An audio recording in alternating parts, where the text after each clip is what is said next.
Before the state rested its case early this morning, the medical examiner was still on the witness stand, and she was cross-examined by the defense.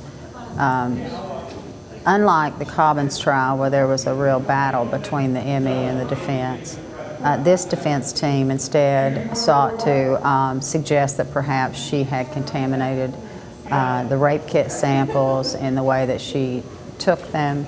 Also sought to further this notion of transfer. The key here being that the defense wants this jury to believe that the only sexual contact that Davidson had with Channon was vaginally, and of course they've suggested, though not stated, that it was consensual. So they're trying to distance Mr. Davidson from the more brutal acts of violence against Channon. The defense launched its case today in the trial of Lemaricus Davidson. They did so with a witness we've seen a couple of times before, only she was on the prosecution list. Ethel Freeman testified at a federal trial for convicted accessory Eric Boyd. She also testified in the trial of Latavis Cobbins, who is Davidson's brother.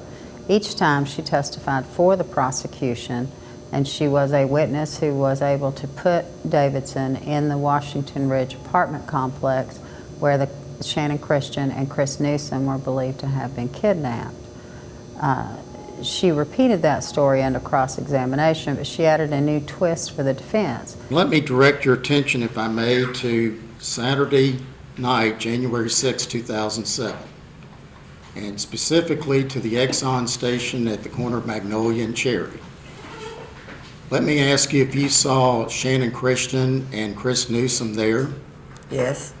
And what kind of vehicle, if any, were they in? It was a SUV type. I don't know what model or nothing. Do you remember what color? I want to say silver, but I'm not sure. Okay. And what were they doing? Just sitting there. Okay. Did they say anything to you? Yes. Channon has said that they ran out of gas and asked me if I had any money to give them because they were trying to get to Jefferson City or Johnson City, one of those places. She earlier had testified as a prosecution witness that Davidson was supposed to come to the apartment complex on that Saturday night to bring her money, but never showed, and that when she later phoned him about 3 a.m., he sounded out of breath. Under cross-examination, Prosecutor Takesha Fitzgerald was able to elicit that same testimony. The jury had lots of questions for Ms. Freeman, chief of which was, since it is clear from the evidence that Channon Christian had a debit card, they wanted to know if the pumps took debit or credit cards, suggesting that even if Channon were out of cash, she would have been able to use her debit card. Did you notice if the gas pumps had any credit card or debit card reader that allows you to pay at the pump? I don't know. I was paying cash.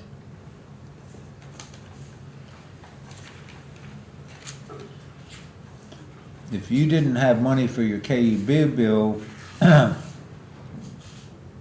what did you pay for at the Exxon? What did you buy at the Exxon? I bought gas at the Exxon. I didn't say I didn't have money for my KEB bill. I needed more money. So the jury seemed skeptical. They also asked, all of them asked what clothing she saw on Channon and Chris, and Ms. Freeman said she could not recall. The defense also called a fellow named Jeff Bradley. He's a convicted thief, claimed he was out looking for his mother's cat, and saw Davidson and Channon get out of a teal Grand Am. What did Mr. Davidson and Ms. Christian do? I guess they went into the house because I turned around back to look for the cat, and then when I turned around, they weren't at the car. So, as the prosecution pointed out, it is a couple of girls from Kentucky who actually traveled to Knoxville in a teal Grand Am in December. He was asked about the height of this woman. He said was Channon Christian. and he put her initially at Davidson's chest, then under a little rehab by the defense, he finally put her head under Davidson's chin, but either way, that does not fit the description of Shannon Christian. On Monday, we will probably start the day with an argument over another defense witness named Susan Hill. Her attorney, Mike Whalen, is trying to quash the defense subpoena to say that she's fearful to testify because of the upset in the community about the case. That motion doesn't tell us a lot about what her testimony would be, except to say that it might incriminate her with a crime, and that she would put Davidson with one of the victims at some point. Given that Davidson's a drug dealer, we can assume that she is going to say that she was part of or witnessed a drug transaction.